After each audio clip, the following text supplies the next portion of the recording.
We have completed the first two steps here. We have changed or created the model, which is the book model. We have added a migration. Now finally we need to apply that migration. If we go back to the project here and navigate to Package Manager console, there is one thing that I want to show here with the default project. Let me set that as some other project other than data access.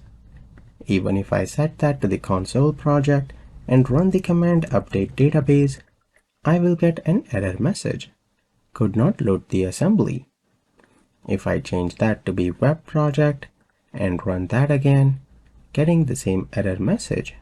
Our DB context is defined in data access, so the default project must always be data access, and then if you run the command update database, it will take this migration and apply that.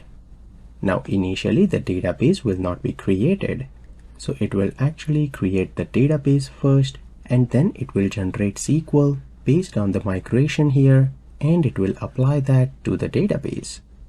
It says migration completed.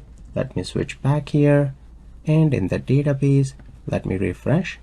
Make sure you connect to the same server that you have in connection string.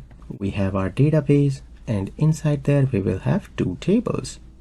Books table that is created as expected. It should have the 4 columns. That looks good.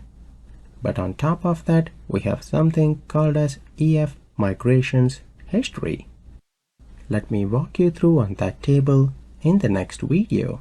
But right now we have created the table for our book model in our database, and we applied the migration that was added.